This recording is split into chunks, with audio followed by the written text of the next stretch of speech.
Welcome to Crafting on the Plains. This is the third episode. My name is Jacinta and I am coming to you from Oklahoma. Thank you so much. If you are a new viewer, welcome.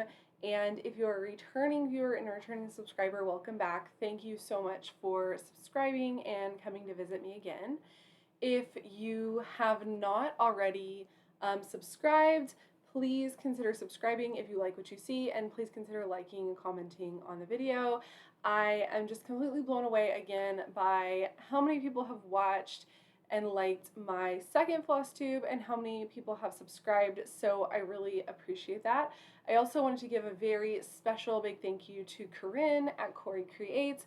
She gave me an amazing shout out that was really just super nice and thoughtful and encouraging, so I really want to thank her so much. If for some reason you haven't seen her channel and you're seeing mine, I don't know how that's true, but if it is, I will also link her down in the bottom in the show notes, and you can go check her out. She has a really great floss tube. She does some bag making, and she actually has a really good tutorial or some like tips and tricks on making bags, because she makes bags to sell on Etsy. So she's a really great person to check out. So thank you so much for shouting me out. If you are looking for me on other platforms, I have an Instagram. It is crafting.on.the.plains. I will put it down below. If you want to give me a follow on there, you can see some more close-ups of the projects that I am working on. Okay, so I have a lot of stuff to show y'all this episode. I don't know, I've been having some sort of like bittersweet feelings with summer ending. We had an amazing summer this year. We had a really rough spring. A tornado hit our town, and we really were very lucky that we didn't have too much damage, but we did have some damage, some repairs. Our above ground pool was destroyed. We're still in the process of getting it fixed, or actually getting it totally replaced. And after the spring we had, we just decided, you know what, this summer is going to be fun. We're just going to focus on having family time, on having good experiences. We took an amazing trip, which we had actually planned like 6 months before and had been saving for before then. We took an amazing vacation abroad. We just went, we ended up going to a different pool party like every week. We spent a lot of time with family, a lot of time with friends.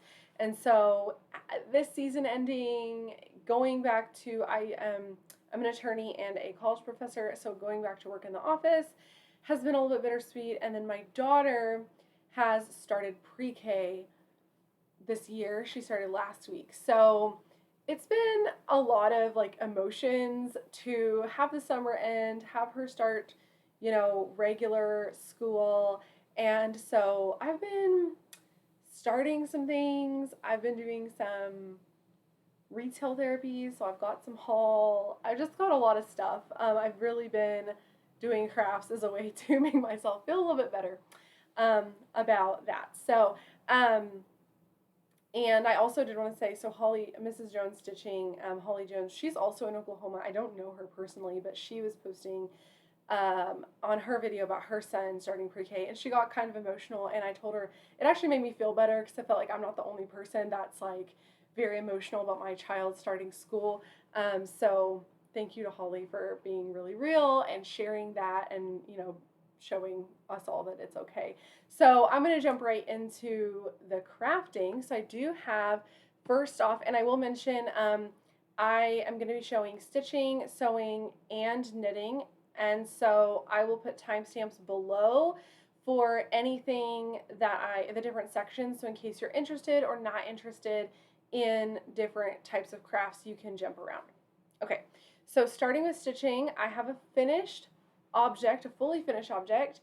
It is Hello Summer by Primrose Cottage, and I did a complete conversion to overdyes, and so I gave the full conversion in my last episode. If you're interested in that, you can check that out, or just message me on Instagram, contact me, and I will let you know what my full conversion is. But here's what it looks like. I just made it into a pillow. I used some pom-pom trim. I got at Joann's on clearance like a couple months ago, and then the back I just I followed the Primrose Cottage's tutorial where they sew around then put the backing on, and then they slit the back, and then I whip stitched the back up, and then just did some heat and bond with some, this is a piece of just felt, and it's not like fancy wool felt, it's just cheap felt, and then some additional fabric. I thought the gingham was cute, so I like this. I have it out right now. I keep my summer stuff up until about Labor Day, and then I'll pull it down and put my fall stuff up. So I'm really happy about this. And this made me, I've been stitching a lot of medium-sized projects lately, and when I first started stitching, I stitched a lot of smalls because they're accessible, easy to finish, and I've moved away from some of the smaller finishes just because I am drawn to a lot of the medium-sized and a little bit larger projects. But I want to do more smalls because there's just so many more elements. Like you can make them pillows, you can make them ornaments.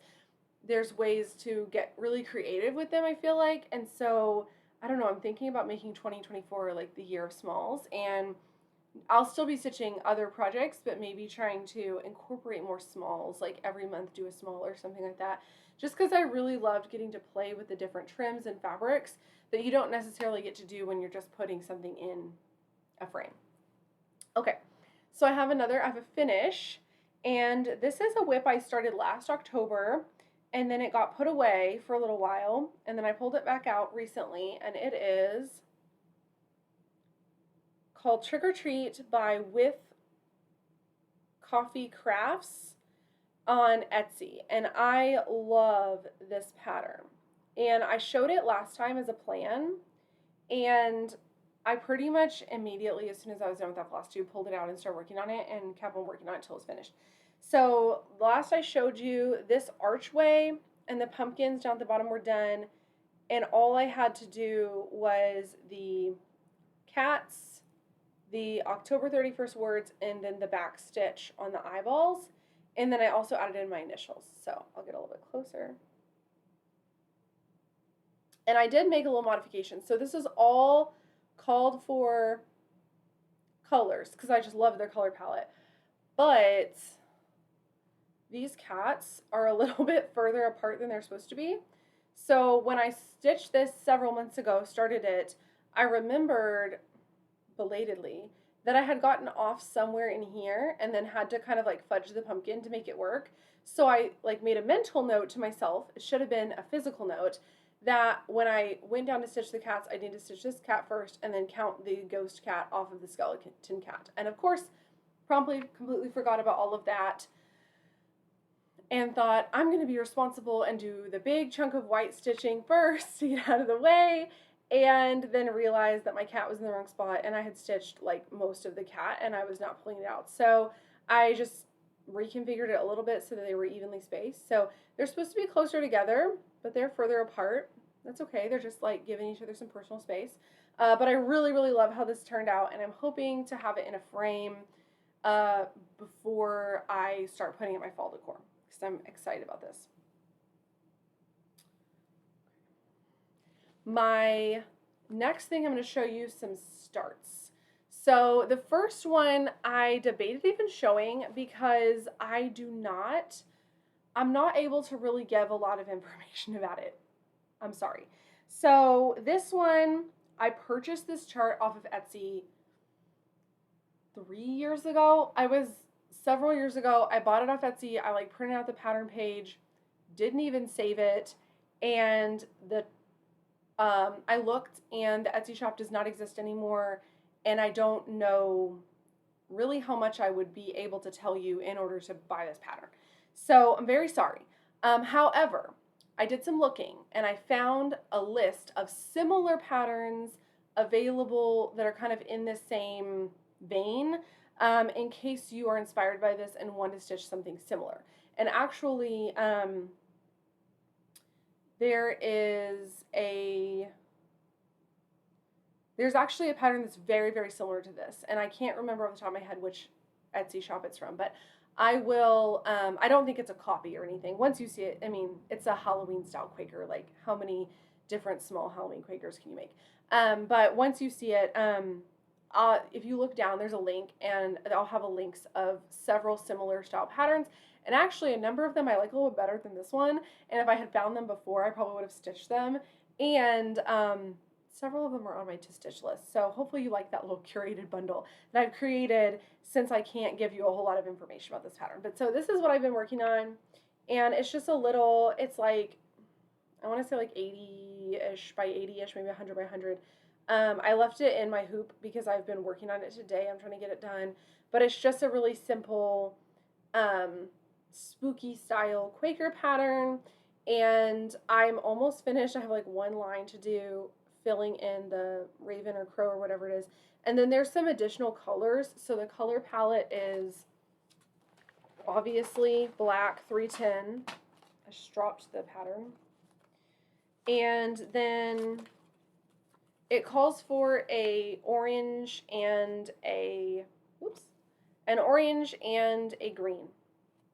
And I'm just using 731 and 921. And there's just a few little pops of color. Pops of color in here. So, okay. And that's really all the information I have on that one. Sorry about that. So, okay. The next new start I had, like I said, I was doing some starting to make myself feel better. I decided to just work on all the autumn projects because I thought it would make me feel better about summer being over. So this project is in a me-made bag that I created, and I am working on Raccoon Rabble by Plum Street, and I love how this is turning out. It's so cute. All right, here's what I have. Sorry, it's got some marks because I was working on this one just last night. I love it. So it's got a cute little raccoon, and it's got the corn that I've started. And I am stitching this. I think I forgot to tell you my fabrics. This one is being stitched on a 36 count fiber on a whim milk and honey, and I like it. I'm doing 2/2 on this one, and it is a little bit, I mean, it's very full. The stitches are full, but I don't think it's too tight, so I like it. And I'm doing mostly the called fors. I have all the called for overdyes, and then like half-ish of the called for DMC, and then the other ones I'm just subbing in with a similar DMC color because I didn't want to try to go out and purchase them. So I'm really happy with how it's turning out, and it's so cute. I love this little raccoon.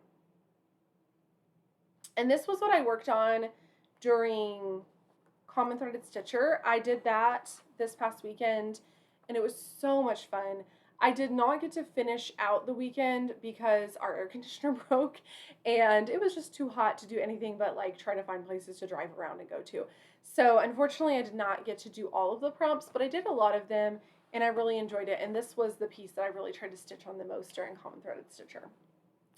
Okay, and then my whips.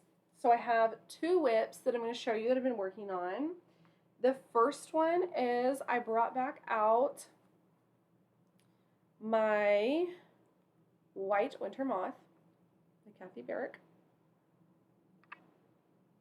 There we go. I have been trying to work on this every morning. I definitely don't get to it every morning, but I try. My needle minder is from Flamingo Toes, and I actually don't remember my percentage. That's kind of bad. But the last time I showed you, which was my first episode, I had like the whole moth done, and then I had most of this motif done except for a few of the leaves. And so what I did is I filled in the leaves, and then I went up, completed this motif, completed this flower, and then started on this one. And this is a really, really fun, beautiful project to work on. And I am doing this on 36 count Fox and Rabbit Saltbush, which I think is, it's not the called for, but it's a perfect, because it's a little bit of a greeny gray that goes so well with the called for DMC on this one.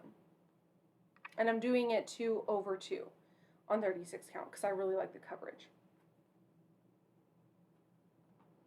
Then my last whip is my big giant whip. It is my Hade. It is in a project, like double project bag that I made myself. And I am at just over 20% on this project. And last time, I think that I showed you, it was about 18%. So I'm actually doing about 2% every 2 to 3 weeks, which is not bad at all on a full coverage. So I'm pretty happy. This is the Mini Ravenkin by Hade by Heaven and Earth Designs. And here I am. I've got all kinds of park threads. And I mean, there's just only so much cleanup you can do on this type of project. But there you can see where I am. So I'm doing her, I have this moon filled in, and then I'm doing her hair. And this part is, I filled in the moon, I went up here, I got most of these, and then her hair has been the struggle because it's like 4 different shades of white on white. I'm doing this on 25 count even weave antique white, and I'm doing it 2/1 10th stitch. I think I've never mentioned that, but I am doing this 2/1 10th stitch. And I love how it's turning out. I cannot imagine doing a full coverage any other way than doing it 2/1 10th stitch. Just personally, I'm really happy with the process, but the actual process of stitching all these white stitches is very difficult to see. So once it starts getting dark, I have to put it away. Even with, like, I have a little light and everything, and it's difficult to see. So there I am.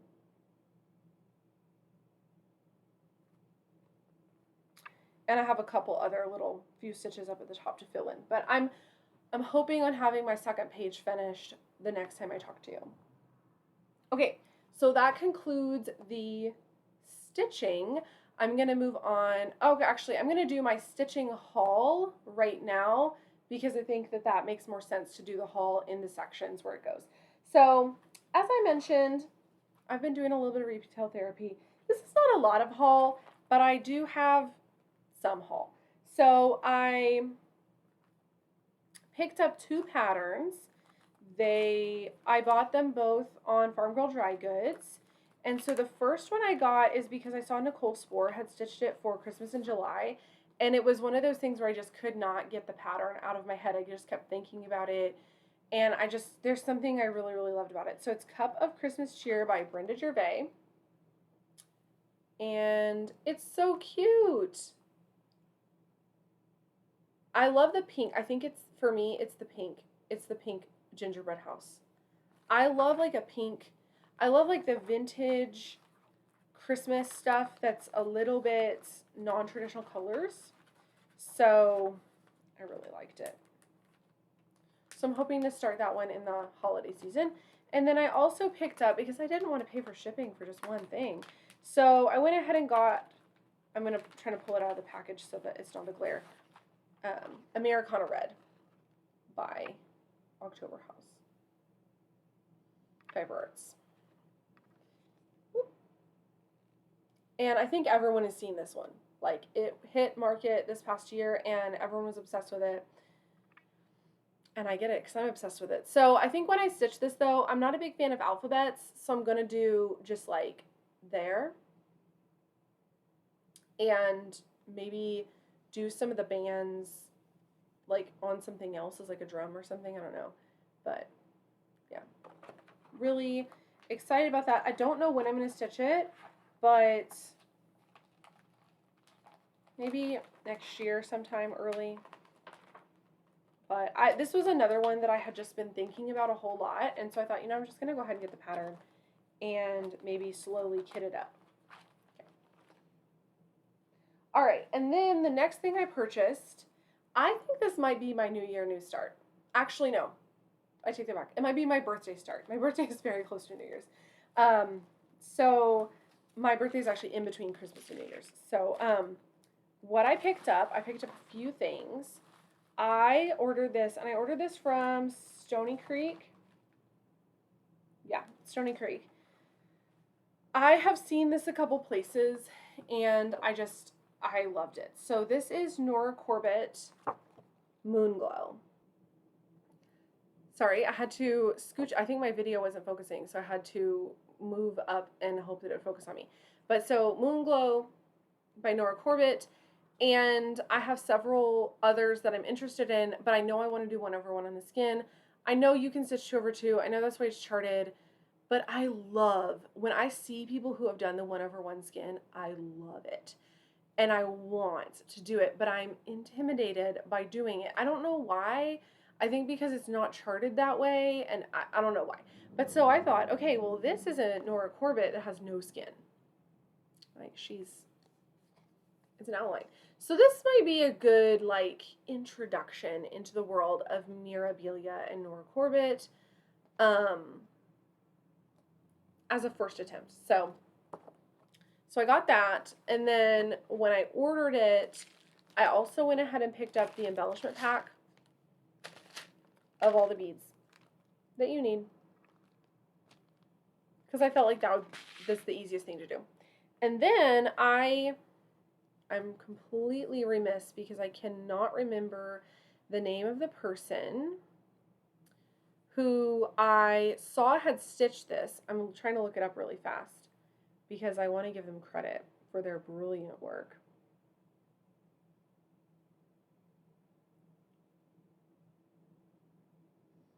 But there was somebody who had stitched this Moon Glow pattern on Instagram who had converted a lot of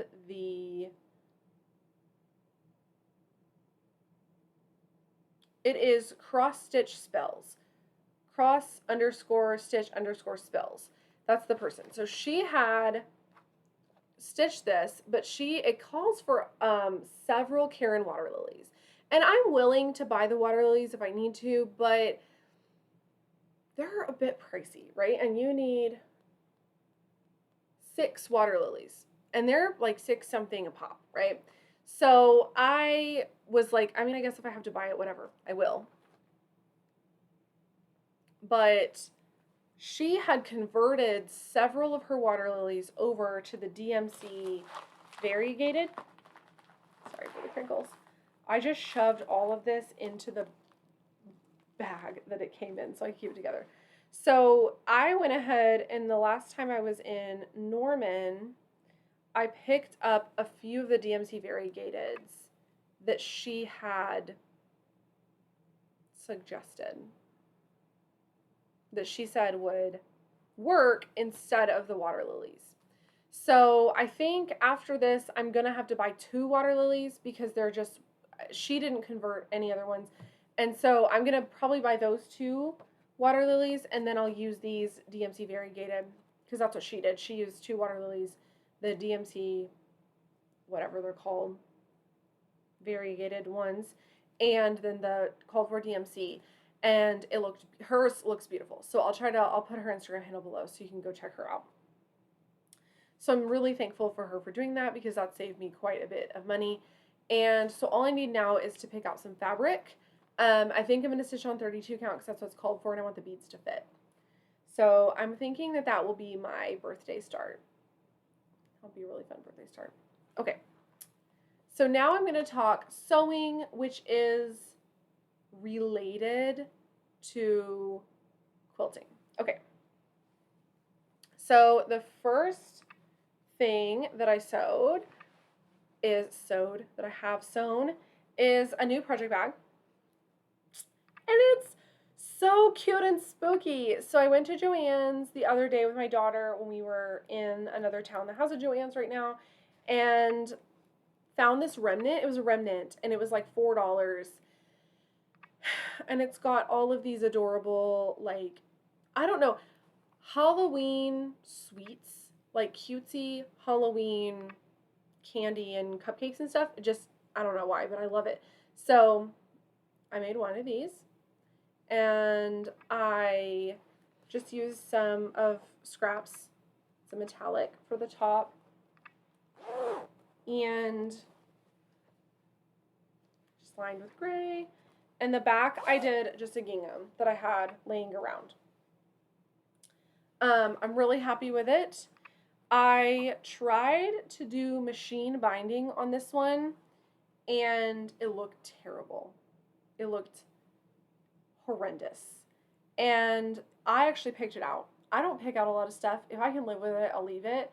Especially on something like a project bag, I had to pick it out. It looked horrendous. So I actually went down and I just like hand stitched the binding down on the back.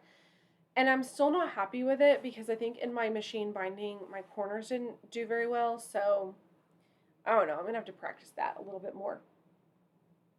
But I am also working on a second one. And it's right here. I just have the front put together. And so it's just the same. And I use Elizabeth Ann Can Stitch, her measurements, but then I bind it instead of turning it. And then this one, the backing is actually just going to be the same fabric because I thought it would be cute if it matched, because then I had enough. And this one that I'm making right now, I'm thinking will actually be a giveaway in my next video. So check back on my next video if you're interested in winning a bag like this. Because I wanted to do a thank you for all of you who have been watching and subscribing and all of that. So I do have one more finish, and I'm going to see if it's actually available because I think it's been worn already. So let me come right back to you. Okay. I had to go run and get this out of the dryer because the day it was finished, it was worn. And so it's a little wrinkly. All right, so this is my daughter's sushi pajamas or sushi nightgown. It's so cute. So this is using the Adelaide nightgown pattern by Little Lizard King on Etsy.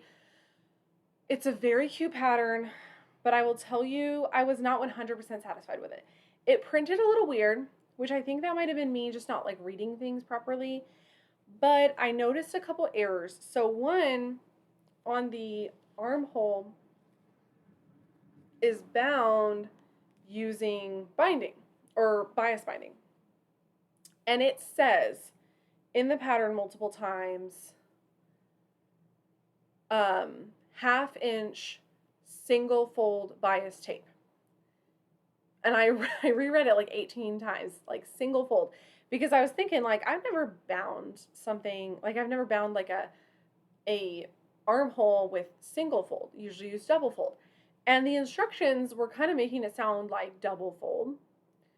But I went with it and I made bias tape and I sewed it on there, and then I was like, this is definitely supposed to be double fold. So I was not making more bias tape, so I just used what I had, which was some 1/4 inch, which made this a little bit, I don't know how to fiddle with it. So that part was my fault, the not using the right size. But I feel like they could have told me the right size in the first place. And then there was just a few other things, like you make a placket, which my placket is not ironed anymore because it's just been in the washer, but you make a placket, and then when you are assembling the back, I thought this bright green, this like wasabi green button was the perfect choice. When you're putting the back together, it doesn't really give you a lot of explanation of how to line up the placket or like where to put it. And I kind of just had to like look at the pictures and rely on my own knowledge and sort of like hold it up and pin it together and see. So I mean, overall it wasn't bad. I have a couple threads that I need to clip still. But overall it wasn't bad. But I don't know. I definitely would not say if you're a beginner, this would not be a pattern I would do. Not for a beginner, definitely. And just be prepared to have to figure some things out, is all I'm saying. I'm not saying I wouldn't buy from this company again, because again, they do have a lot of really cute patterns, but I was not like 100% satisfied with with the ease. I feel like if it had been like explained a little bit better or more thoroughly and sometimes properly, I would have been able to put this together much more quickly than I did. So here it is, and I used my serger to serge the inside seams. And I also, this is my trick with hems, I lazy hem everything. and I just serge it and then fold it up once and sew it because it's not going anywhere. And my daughter is very, very tall, and so this saves me a little bit of fabric at the bottom. And it does have shorts that goes with it, but she hasn't even worn those yet, and I haven't even put the elastic waistband because she just wanted to wear the nightgown part of it, which is fine. So, um, and I don't know how long it will last, but she likes it. She's happy with it. I also have never, I have not sewn with flannel in a garment before. I've sewn flannel like baby burp cloths and blankets and things, but not something where I was taking like small pieces and having to get them like exactly in the spot. And I underestimated how much flannel shifts. I thought it was going to be like a slightly fuzzier quilting cotton, and at least this one had a little bit of like movement to it. So that was a little bit tricky. And I opened up my serger and my sewing machine after this, and it looked like I had not cleaned them in like 3 years because of the amount of fuzz that was in this. So I don't know that I'll be buying and sewing with a lot more flannel because it was a little bit of a challenge, but it turned out so cute. It really did. I'm happy with it. She's happy with it, and that's what matters. And I got this fabric at Joann's a couple years ago. Okay, that concludes sewing. So now I'm going to talk about just one quick little bit of knitting, and that is my daughter's sweater. So it's in this bag that I made myself.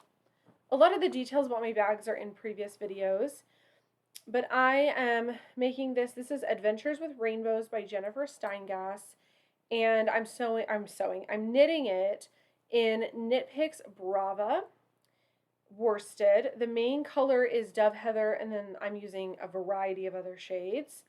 And here's how it is coming. I'm going to tuck in my little, all of my ends. Okay, here's how it's coming. It's so cute. I am so happy with this. So I finished out the rainbow. I did all my stripes, and I'm just knitting the body, separated for the sleeves. I think I need to do maybe 4 or 5 more inches on the body, and then I will be able to start the rainbow on the bottom. So there's a rainbow on the top, and then there's a rainbow at the bottom, and it's so pretty. So this is for my daughter's birthday. She's turning 5 in October, so I have a little bit of time to finish it, but I need to sew her a dress as well. So I do really need to get a move on with it. I'm almost done with my first ball of the main color. So I bought 4 balls. I'm hoping that was enough. And I'm hoping we're going to be doing some driving on the road here coming up. And I mean, obviously drive on the road. We're going to be doing some longer term driving, going to see some family and stuff soon. So I'm hoping that at that point I will have some good knitting time. I love to knit in the car. I cannot cross stitch in the car to save my life, but I can knit in the car. So I'm hoping that that'll be some good dedicated knitting time to knock out the body or most of the body of that sweater. So that actually concludes everything that I wanted to talk to y'all about. Thank you so much for sticking around. If you'd stay for this long, please remember to like and subscribe if you haven't already, and also check out my Instagram for some more regular-ish updates. I also did want to ask for a really quick recommendation. So I've been making my own floss drops, and if you look here, you can see I'm a floss drop stitcher, and I made my own, okay? But this is really tedious. And I know you can buy floss drops like pre-made and just put them in yourself, but I like making them because I like coordinating them to like the pattern. And also I went through a brief paper crafting phase, so I have a lot of scrapbook paper I need to use up for something. Those of you who are stitchers who've stuck around, do you have recommendations of like a punch? I don't have a Cricut, of like a punch, a tag punch or something that you would use or you do use to make your floss drops. Because I think if I had a punch, it would go a lot faster and just be a lot less of a tedious process for me. So please, if you do make your own floss drops and you use any type of punch or pattern that's not on a Cricut, please let me know, because I would really love to up my floss drop making game a little bit. And so thank you so much. And I'm also interested to know what autumn patterns that you are working on, whether that be knitting, sewing, stitching. What kind of autumn stuff are you creating in anticipation of the next season? Or if you're in the Southern Hemisphere, what type of spring stuff are you working on in anticipation of the next season? So thank you so much, and I will see you in the next episode.